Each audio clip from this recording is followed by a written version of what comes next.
Hi hello welcome to hunger try outs. நம்ம இன்றைக்கி பார்க்க போகிறது சிக்கன் குழம்பு தான். அது வாங்க எப்படி செய்யலான்னு பார்க்கலாம். கடாய் வச்சுக்கோங்க. கடாய் வச்சுட்டு எண்ணெய் கொஞ்சம் ஊற்றிக்கோங்க. ஒரு 4 டேபிள் ஸ்பூன் ஊற்றிக்கோங்க.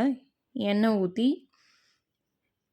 நம்ம வந்துட்டு நெக்ஸ்ட்டு சின்ன வெங்காயம், அதுக்கப்புறம் கொஞ்சமாக ஒரு இஞ்சி ஆட் பண்ணுறோம். இஞ்சி ஆட் பண்ணிவிட்டு 2 வரமிளகா, ஒரு 6 7 பல் பூண்டு ஆட் பண்ணிக்கோங்க.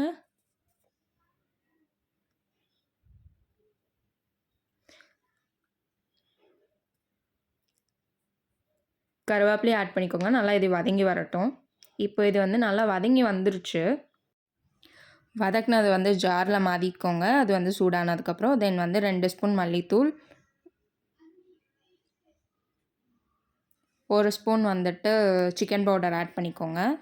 இன்னும் அரைச்சிக்கலாம். தென் சைடில் வந்துட்டு நீங்கள் வந்து ஒரு கடாயை வச்சு அதில் வந்து குக்கர் வச்சுருக்கேன். நான் இங்கே குக்கர் வச்சு எண்ணெய் ஊற்றி ஒரு கொஞ்சமாக கடுகு, ஒரு அரை வரமிளகா, அதுக்கப்புறம் வெங்காயம் ஆட் பண்ணிக்கிறேன். இதை வந்து லைட்டாக தாளித்து விட்டதுக்கப்புறம் நம்ம வந்து தக்காளி ஆட் பண்ணலாம்.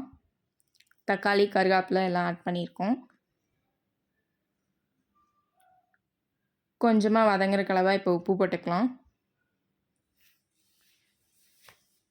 தக்காளி வந்து நல்லா வதங்கி வரட்டும்.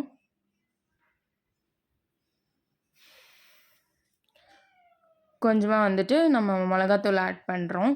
ஆல்ரெடி அரைக்கிறக்கே நம்ம மிளகாத்தூள் போட்டிருக்கோம். ஸோ காரம் எப்படி வேணுமோ அதுக்கு தகுந்த மாதிரி ஆட் பண்ணிக்கோங்க. அரைச்சி வச்சதை இப்போ வந்துட்டு நம்ம இதுக்குள்ளே ஊற்றிக்கலாம். ஊற்றிட்டு இதையும் நம்ம நல்லா வதக்கி விட்டுக்கலாம்.